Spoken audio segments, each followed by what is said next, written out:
Hello दोस्तों, आप सभी का हमारे चैनल शिक्षा संसार ब्लॉग में स्वागत है। आज हम इस वीडियो में बुद्धिमान लोगों की 4 खास बातें बताएंगे जो वे किसी को नहीं बताते हैं। इसलिए इस वीडियो को शुरू से अंत तक देखिए। अगर वीडियो अच्छा लगे तो लाइक और शेयर जरूर करें। आप पहली बार इस चैनल को देख रहे हैं तो इस चैनल को सब्सक्राइब जरूर करें। ये अब वीडियो स्टार्ट करते हैं। दोस्तों, बहुत समय पहले की बात है कि एक गांव में एक व्यापारी रहता था।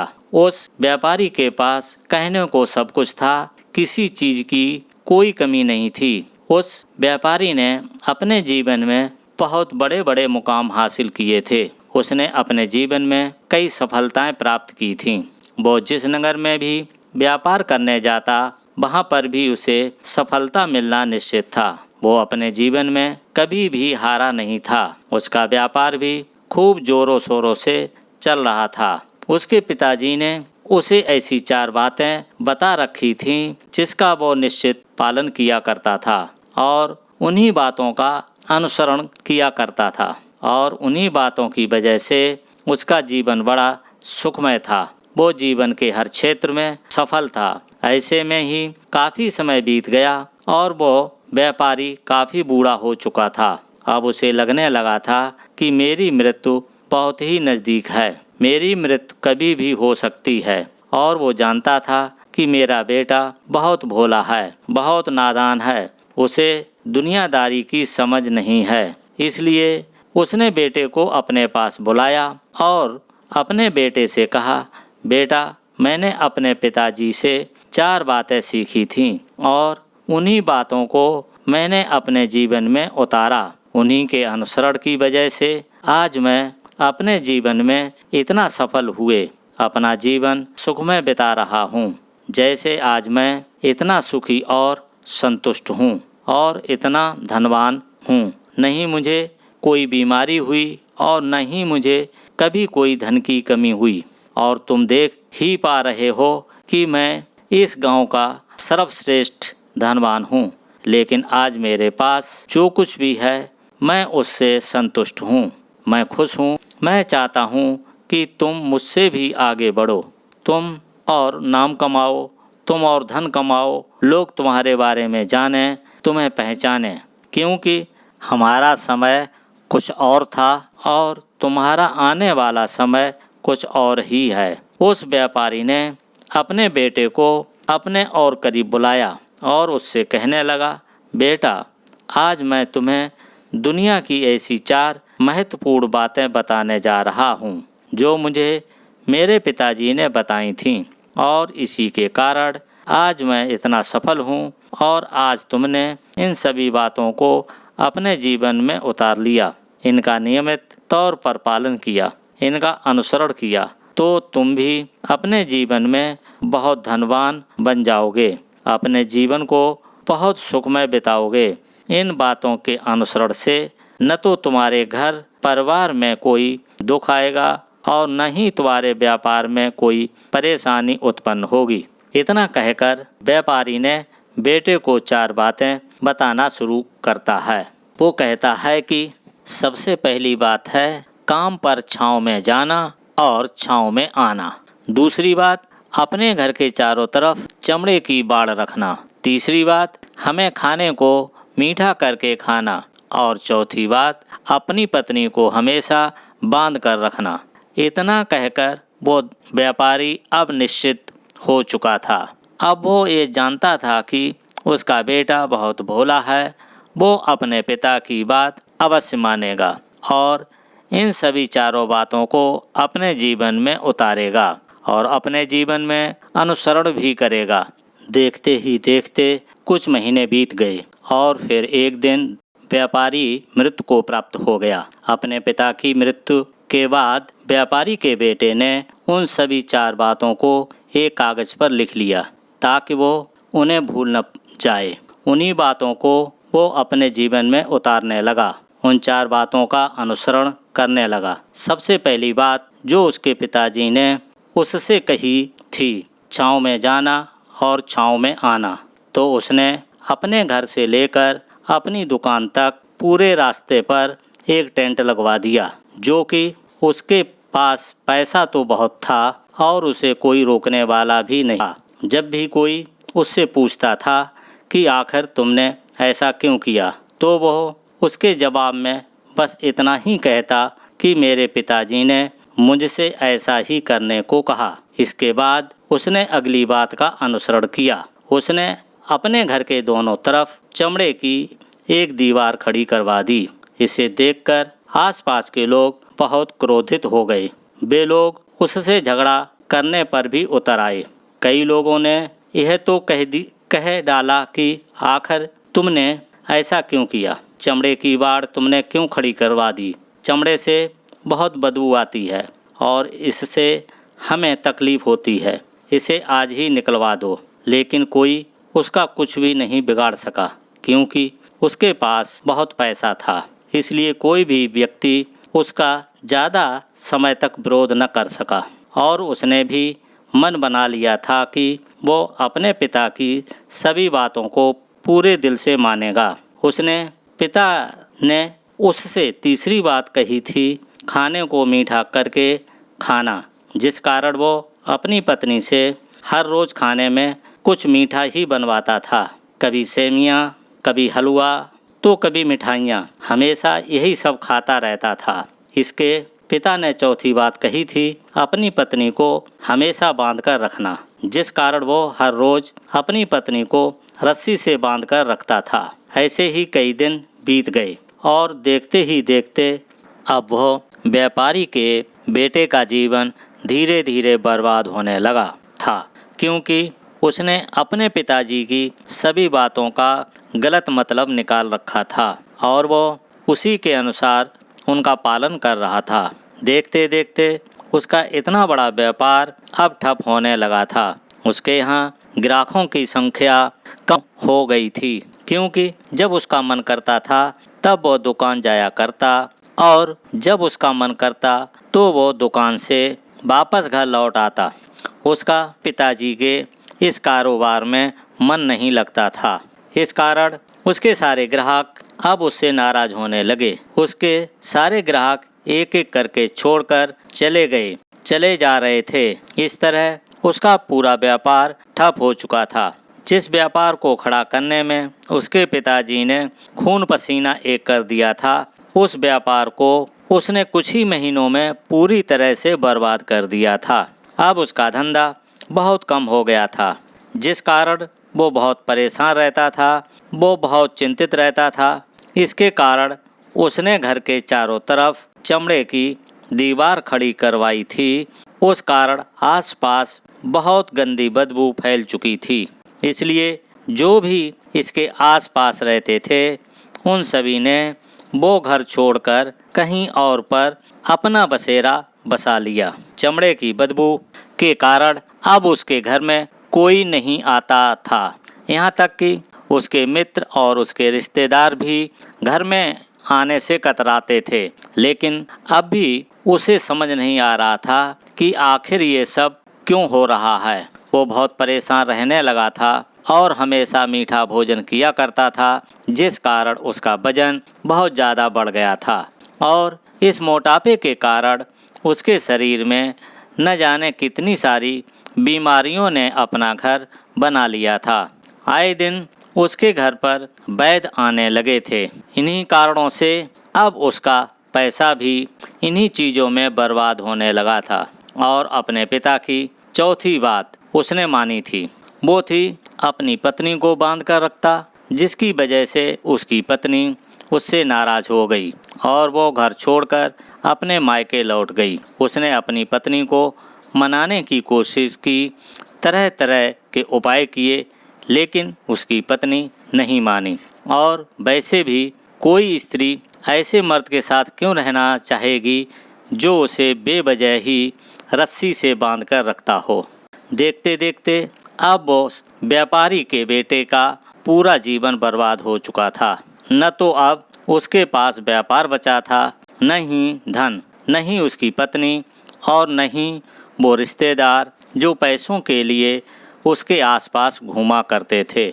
और तो और अब उसका स्वास्थ्य भी ठीक नहीं रहता था, जिसके कारण वो चिंतित रहने लगा, बहुत परेशान रहने लगा था।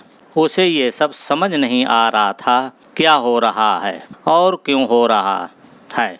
इन सभी बातों को लेकर वो बहुत परेशान रहता और मन ही मन अपने पिताजी को कोसता रहता था और कहता, पिताजी, आपने तो मेरा पूरा जीवन ही बर्बाद कर दिया।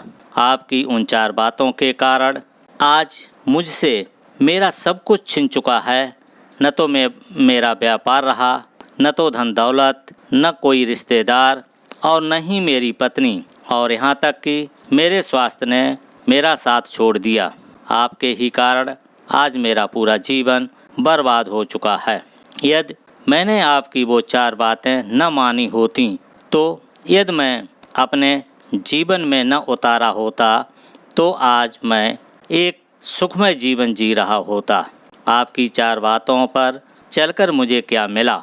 मैंने एक आज्ञाकारी बेटे की तरह आपकी सारी बातें भली बात मानी और यकीन किया और अनुसरण किया, लेकिन मैं ही मूर्ख था जो मैंने आपकी उन बातों पर आंख बंद कर यकीन कर लिया। कहकर वो फूट फूट कर रोने लगा। तभी उसे एक दिन पता चला कि उसके पास के नगर में एक सन्यासी आए हुए हैं और वो सन्यासी सभी की समस्याओं का हल बताते हैं। चाहे कैसी भी समस्या हो, वो उसका निवारण अवश्य करते हैं। ये सुनकर उसने सोचा कि चलो एक बार मिलकर देखता हूँ, हो सकता है कि मेरी भी समस्या का समाधान मुझे मिल जाए। इस आशा के साथ वो उन सन्यासी के पास पहुँचा। वहाँ पहुँचकर सीधा उनके चरणों में जा गिरा और ज़ोर ज़ोर से रोने लगा। वो कहने लगा, हे गुरुवर, अब आप ही हमें बचा सकते हैं। मेरे पिताजी ने तो मेरा पूरा जीवन बर्बाद कर दिया। आज मेरी जो भी स्थिति है वो सब मेरे पिताजी के कारण ही है। जैसा उन्होंने कहा वैसा ही मैंने किया।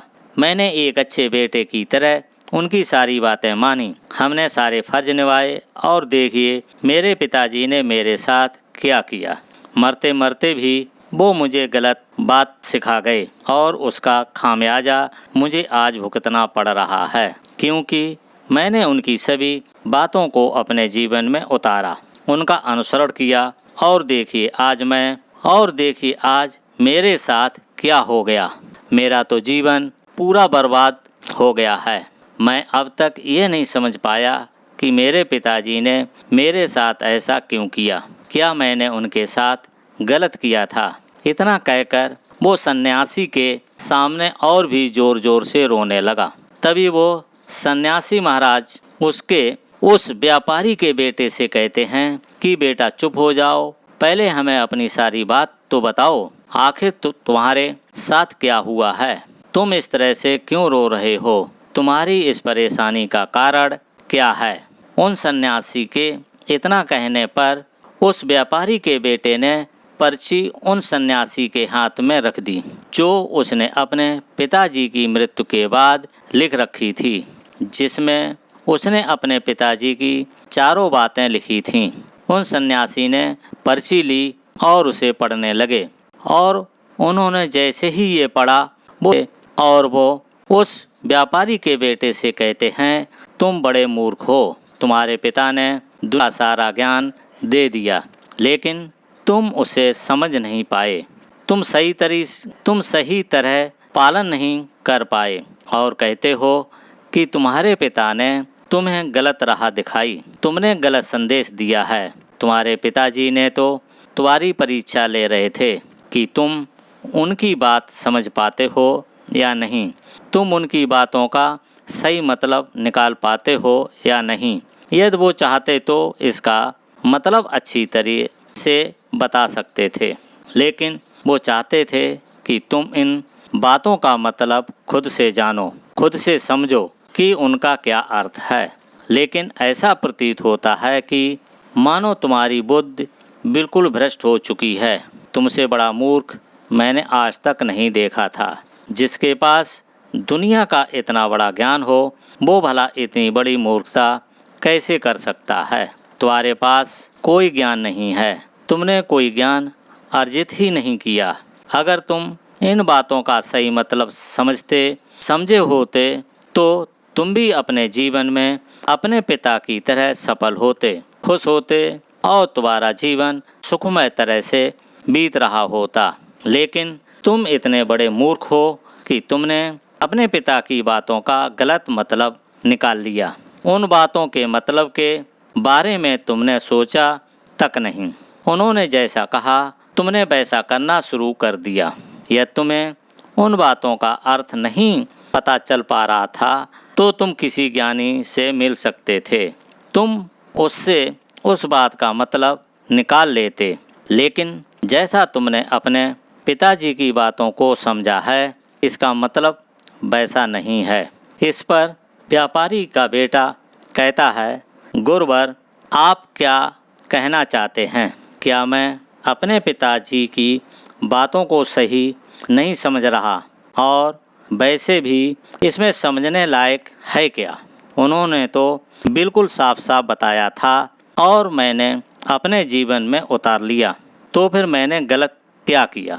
इस पर गुरुवर एक बार फिर मुस्कुराने लगे और उस व्यापारी के बेटे से कहते हैं कि बेटा, ये जो बातें लिखी हैं शब्दों के पीछे एक गहरा अर्थ है जिसे तुम समझ नहीं रहे हो, इसलिए तुमने इतनी बड़ी मूर्खता कर दी। कारणवश तुमने अपना पूरा जीवन कर लिया, लेकिन अब भी कुछ नहीं बिगड़ा। अब भी तुम्हारे पास बहुत समय है। यदि तुम चाहो तो अब से मेहनत करके तुम अपने जीवन में एक बार फिर से वो खुशहाली, वो समृद्धि, वो सब कुछ हासिल कर सकते हो। इस पर वो व्यापारी का बेटा कहता है, ठीक है, कृपया करके उन चारों बातों का मतलब समझाइए। आखिर उन चार बातों का क्या अर्थ है? इस पर सन्यासी ने व्यापारी के बेटे से कहते हैं, तुम्हारे पिताजी ने तुमसे कहा था काम पर छाँव में जाना और छाँव में आना। इसका मतलब ये है कि सूर्य निकलने से पहले ही तुम दुकान पर पहुंच जाना और सूर्य अस्त होने के बाद तुम वापस घर आना, जिससे तुम्हें दुकान पर अधिक से अधिक समय मिल सके। तुम उस काम को अच्छी तरह समझ पाओगे, उस काम को अच्छी तरह से कर पाओगे, उस काम को बढ़ाने में तुम अपना दिमाग लगा पाओगे और तुम काम में तरक्की कर पाओगे। लेकिन तुमने तो इसका उल्टा ही मतलब निकाल लिया। तुमने तो अपने घर से लेकर दुकान तक एक ऐसा टेंट लगवा दिया जिससे तुम छाँव में जा सको और छाँव में आ सको। अब तुम ही बताओ, क्या तुमने अपने पिताजी की इन बातों का सही मतलब समझा था?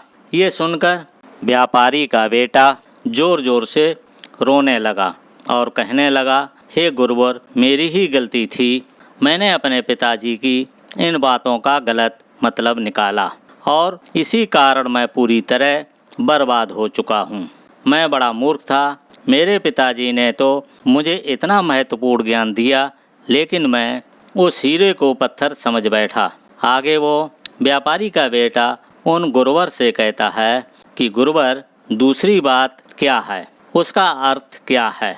आगे गुरुवर उसका अर्थ समझाते हुए कहते हैं कि चमड़े की बाड़ करवाना, इसका अर्थ ये है कि तुम अपने घर में कुत्ता या बिल्ली पालना। जब तुम अपने घर में कुत्ता बिल्ली पालोगे तो ये तुम्हारे घर की चारों ओर से रक्षा करेगा, जिससे तुम्हारी धन दौलत पूरी तरह से सुरक्षित रहेगी और तुम बेफिक्र होकर दुकान में मन लगाकर काम करोगे, दुकान के काम समझ सकोगे और तरक्की करोगे। और तो और तुम्हारे मन में यह भी डर नहीं होगा कहीं कोई चोर आकर मेरी संपत्ति न चुरा ले। चमड़े की बाड़ करवाने का असली मतलब ये है कि तुमने चमड़े की बाड़ करवाने का मतलब कुछ और ही निकाला।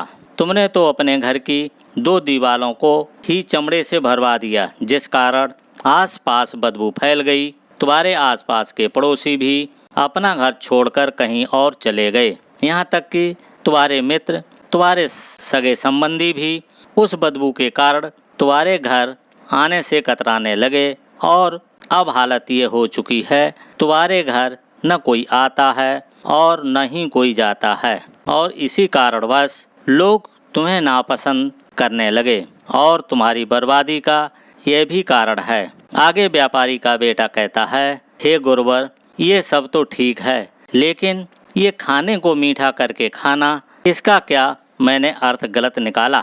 मैंने तो अपने पिताजी के बातों के कहे अनुसार ही हर रोज मीठा खाया और आज देखिए मेरा शरीर इतना वजनदार हो चुका है, जिस कारण मुझे अनेक प्रकार की बीमारियों ने घेर रखा है। क्या हम इस बात को भी गलत समझ रहा था? इस पर वो साधु, इस पर वो सन्यासी उस व्यापारी के बेटे से कहते हैं, हाँ, तुमने इस बात का भी गलत मतलब ही निकाला है। मीठा करके खाने का अर्थ यह है कि जब भी भूख तेजी से लगे तभी तुम्हें भोजन करना है, न उससे पहले और न उसके बाद, अन्यथा तुम्हें भूख न लगी होगी और तुम्हें भोजन मिल जाए तो तुम उस भोजन की कभी कदर नहीं करोगे। वो रोटी कभी मीठी नहीं लगेगी, फिर चाहे वो भोजन कितना भी स्वादिष्ट क्यों न हो, चाहे भोजन कितना भी लाजवाब क्यों न हो, तुम उसकी कदर कभी नहीं करोगे, तुम उसका सम्मान कभी नहीं कर पाओगे। किंतु जब एक आदमी को जोर की भूख लगी होती है तो उसके सामने यदि सूखी रोटी भी रख दो तो भी उसके लिए किसी 56 भोग से कम नहीं। वो उसे प्रेम खाता है, उसका आदर करता है, उसका सम्मान करता है और वो रोटी उसे मीठी लगती है। इसीलिए तुम्हारे पिताजी ने ये कहा था कि भोजन मीठा करके खाना, जिससे तुम्हारा स्वास्थ्य भी अच्छा रहेगा। क्योंकि जब एक आदमी को भूख लगती है उस समय पर जब वो भोजन करता है तो वो उसके लिए एक अमृत समान होता है, और वहीं पर जब आदमी को भूख न लगी हो और ऐसे समय पर वो भोजन करता है तो वो उसके लिए विष समान है। वो उसे बहुत नुकसान पहुंचा सकता है, लेकिन लेकिन तुमने तो इसका भी गलत मतलब निकाला था। तुम हर रोज मीठा खाने लगे, जिस कारण तुम्हारा वजन बढ़ने लगा और इसी कारणवश तुम्हारे शरीर में अनेक रोगों ने अपना घर बना लिया और ये तुम्हें मृत्यु के करीब ले जा रहा था। इसलिए आज से जब भी तुम्हें जोर से भूख लगे तभी भोजन करना तुम्हारे लिए अति आवश्यक फायदेमंद रहेगा और तुम्हारे शरीर को हमेशा निरोगी बनाने में काम करेगा। और जब भी भोजन की आवश्यकता न हो, तुम्हें भूख न लगी हो, ऐसे समय पर भोजन कभी न करना। ये तुम्हारे लिए बहुत नुकसानदायक साबित होगा। यही तुम्हारी तीसरी गलती थी, जिससे तुम्हारा पूरा जीवन बर्बाद हो गया। आगे व्यापारी का बेटा कहता है, चौथी बात तो बिल्कुल साफ लिखी है, अपनी पत्नी को हमेशा बांध कर रखना। तो इसका अर्थ भी कुछ और है क्या? मैंने इसका भी कोई गलत अर्थ निकाला है क्या? इस पर सन्यासी कहते हैं, हाँ बेटा, अपनी पत्नी को बांध कर रखने का अर्थ ये है कि तुम रस्सी से इसे बांध कर रखो। इसका अर्थ तो ये है कि जब भी तुम दोनों के बीच कोई आपसी मतभेद हो जाए, कुछ नोक झोंक हो जाए, तो तुम अपनी पत्नी पर हाथ न छोड़ना। जब तक स्त्री का पति रिश्ते में बंधा होता है तो वो रिश्तों में बंध जाती है और वो अपने रिश्ते को पूर्ण रूप से निभाने का हर मुमकिन प्रयास करती है। और ऐसे समय पर यह तुम्हारे साथ कुछ नोकझोंक हो जाए तो गलतियां हो जाएं, पर ऐसे समय पर तुम स्त्री पर हाथ नहीं छोड़ते तो वो तुम्हें छोड़कर कभी नहीं जाएगी। लेकिन इसका अर्थ ये भी नहीं कि तुम अपनी पत्नी पर अत्याचार करो, बल्कि तुम्हारे पिताजी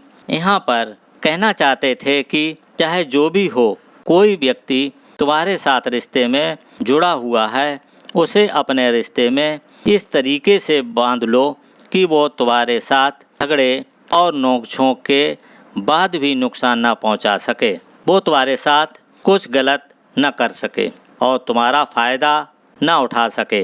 इन रिश्तों को हमेशा बांध कर रखना, उन्हें खुला मत छोड़ना, अन्यथा वो तुम्हारे हाथ से फिसल जाएंगे। और हम में से अधिकांश लोग अपने जीवन में यही गलतियां करते हैं और अपने नए रिश्ते को कभी समय नहीं देते, जिस कारण उनका रिश्ता उतना मजबूत नहीं हो पाता और इसी कारण वह अपने रिश्ते से हाथ धो बैठते हैं। और यही गलती तुमने भी की।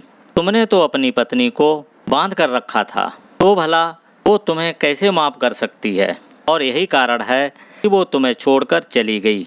तुमने जो अपनी पत्नी के साथ किया है वो माफ़ी के लायक नहीं है, लेकिन तुम्हें अपनी पत्नी से माफ़ी मांगनी चाहिए, क्योंकि तुमने गलत किया है। इसलिए जाओ और अपनी पत्नी से माफ़ी मांगो और उसे वापस घर लाओ।